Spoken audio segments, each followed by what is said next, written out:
Hey guys, what's up? So, it's been a while since I've made an actual training video, but I thought I would make one up.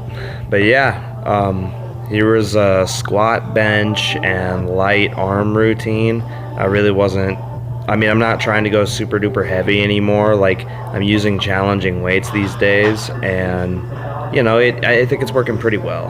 Do them for a couple weeks at a time. But here we've got, I always like to show my setup for at least one set so that you can see how I do it. And don't get me wrong, I'm not saying that'll work for you. It's just how I do it for myself. But yeah, warming up, and obviously 1 plate, 2 plates, and then 3. But I'm using a squat bar here, and I'm in love with the mono now, you guys. Ever since I competed in a mono, it's just what I have to have now. So I probably couldn't go to another gym if I wanted to. But yeah, we had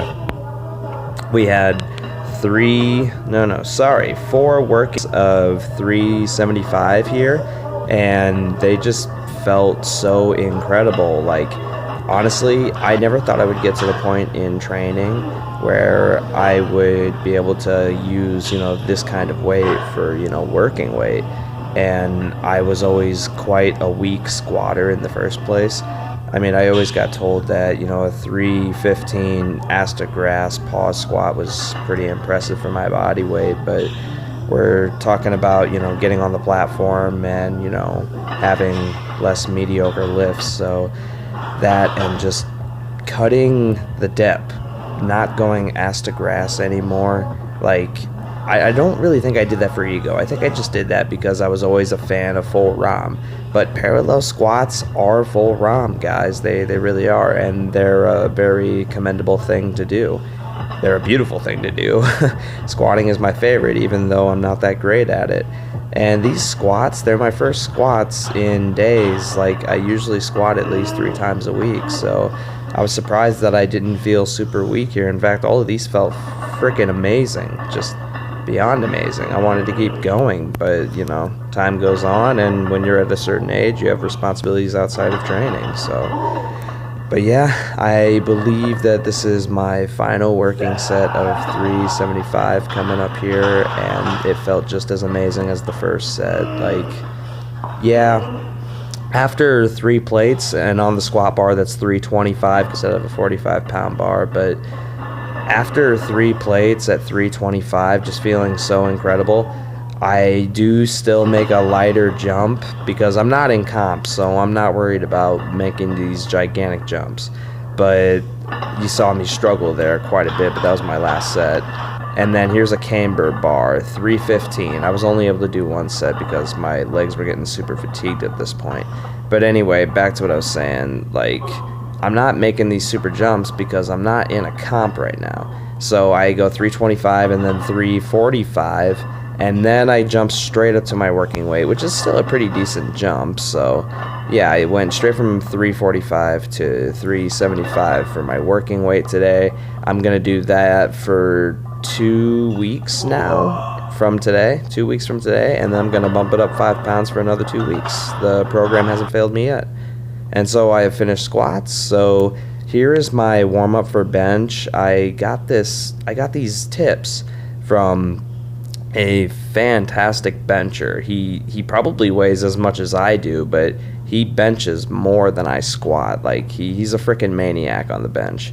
But yeah, I got don't get me wrong, you guys. When I told you before that I was like a freelancer, I like to come into the gym and do whatever I want, I don't want to be aimless anymore. Like, that's always fun and whatever, but once you get into competition, like, you take it more seriously and you see the progress that you make, and you have to put your ego aside sometimes and realize that, because I never really warmed up in the past ever at all. I would do like maybe 3 or 4 bodyweight squats and then start my actual sets. Like, that's a mistake.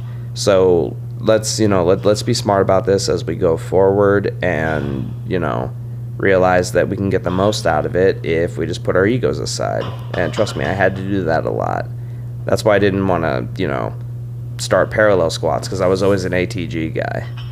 And here is my warm-up. I used to warm up with 2 plates, but my rotator cuffs just don't like that anymore. So I start out with just the bar, revealing my technique. I'm not trying to form an insane bridge here, guys. I'm just trying to get my back as tight as possible because my legs are legit under me. Like my feet are planted just below my glutes. So I have like a really thick tightness going on, which is the idea because I'm trying to use my lats and I'm decent leg drive. My boy Ashton is supposed to help me with that. But yeah, today's working squat sets were 375. I did those for 4 sets. And then today, I also decided to do 255 for working sets on bench. And I'm not going to lie, I actually I felt like I could do triples on those squats instead of doubles, but I just felt like it was just a bit too soon. And then I did 255 for working sets on bench. And I only wanted doubles because I knew I couldn't do triples today. Just wasn't feeling it.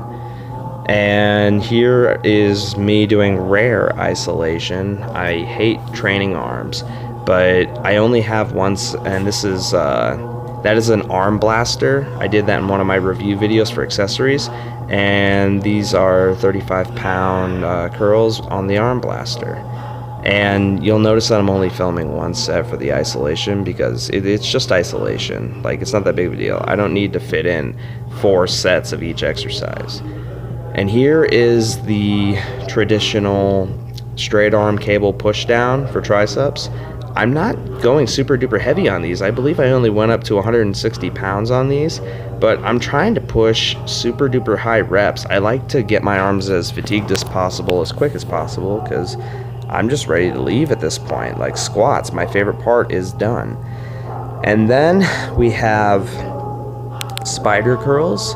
I think that these aren't underutilized because people don't like them. I think that they're underutilized because most people don't know they exist. Like, these are a fantastic exercise. Like, 9 times out of 10, I'll actually either do this or a strict curl as a starter, and and those are finish. Like, okay, sorry, strict curl is not a finisher, but like this is typically But I actually 9 times out of 10 start with these just to get the fatigue early. I just hate training arms that much.